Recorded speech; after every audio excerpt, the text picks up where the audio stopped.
Hi, my name is Jimmy Merrill. I'm from Scottsdale, Arizona.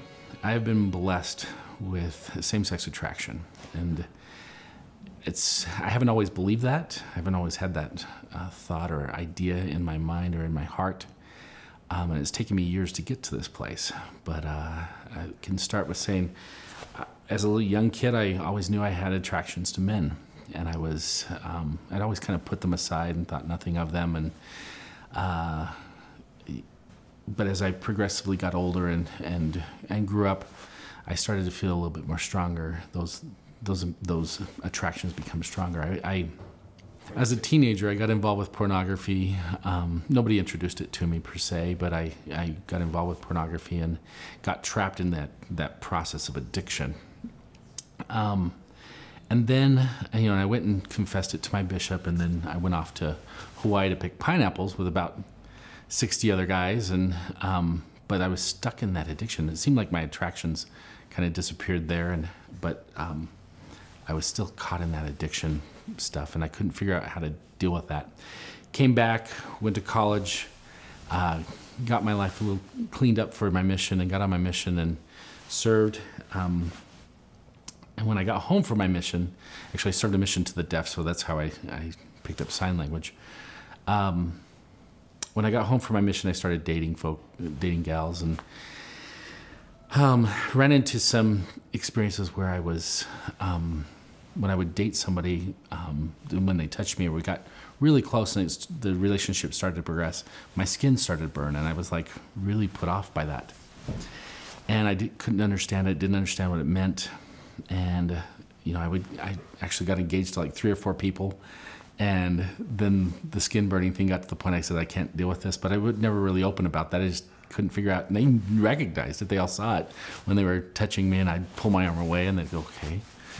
And they saw it as rejection. I knew it was going to be painful for them. And so I, ended the relationship and whatnot. And then along came a gal named Mary Jo, and that thing didn't happen.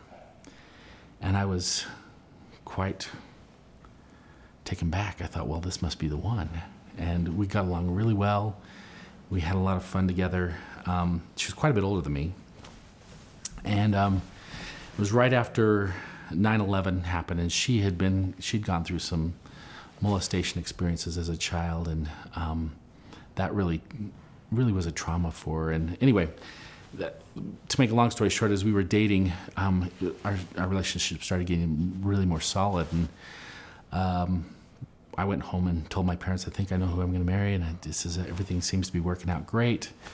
And on my way home, it was Christmas time. On the way back home, I get a call from Mary Jo's sister saying, Jim, I think Mary Jo, she's in trouble. She's in the hospital. You need to come see her. And so I was on my way home, which is a 4-hour drive from where I was living. So I came back, went directly to the hospital, and found her in the ICU. And she'd passed out at work, and then 4 days later she died. And I was like, okay, now I'm really mad. I got really mad at God. And I say that with a smile because I see how ridiculous it was, but I was really angry at God because I saw, had all these experiences where I thought I had the answer, that this was right. Well, it turned out that I ended up leaving the church, not formally leaving per se, but I just stopped going. I was working as the interpreter coordinator for the deaf branch almost for 12 years by that time, and I was like, okay, I'm done. I feel like I'm being used, and God is, I've done all this service work. Where's my blessing? Where's my benefit out of all this? I'm doing all this, and I'm not getting blessed. And as I went through that experience, all my friends who I worked with in the field of interpreting were gay, and in fact, the interpreter coordinator for the agency I worked for was running a gay theater, and he was actually sending me. He saw me as the straight Mormon guy who really liked to hang out with all the gay guys. And so I would go out and do all kinds of stuff with them. I ended up interpreting for all kinds of agencies. But it was what, I was sent to places like major organizations for the gay community, as well as to doctor's appointments where men were being treated for AIDS, and went to the emergency room multiple times for men who were dying, and actually witnessed a couple of men pass away from AIDS. And I knew that wasn't the life I wanted. As I was progressing, they were great friends and wonderful people, and I loved them to death, but that wasn't the life I wanted. So I felt a little abandoned, because I thought, God, I don't want that life, and the life that I want, you're not giving to me. And I felt really in this place of dichotomy, and I went really into deep, dark depression. Back during that time when I was being disfellowshipped, and I was struggling in that space, every day I would listen to music. Music's a huge part of my life. Being a music therapist, of course, I tried to pick and choose songs that would bless my life. And I was listening to a lot of church music, and I learned the song "There Will Be Days Like This" by Michael McLean. And I heard it, and I just sobbed through that song, because one day my bishop's being very friendly and nice, and the next day he's being really nasty to me, and I'm like, oh.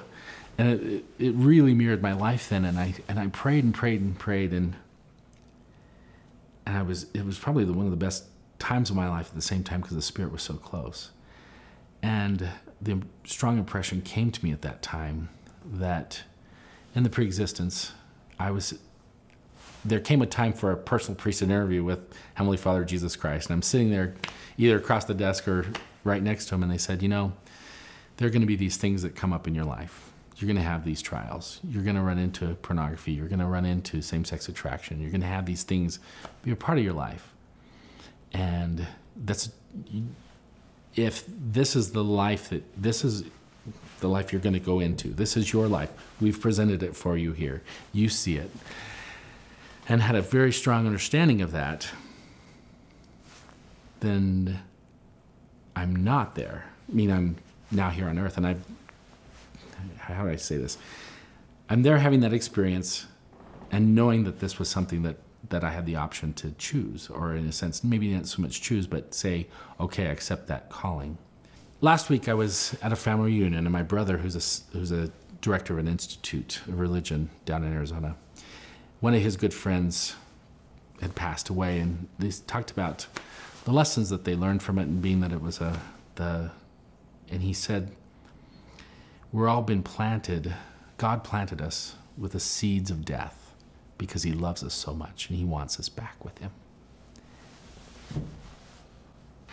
In reality, I believe likewise that we all have certain seeds that have been planted in us that teach us that our Heavenly Father is our Father in heaven, and that he wants us to be back with him. And this love that I have for other men is probably an inkling of the love that Heavenly Father has for me and has for all of his children. And as I really understand that in its purest form, I recognize that same-sex attraction is a blessing.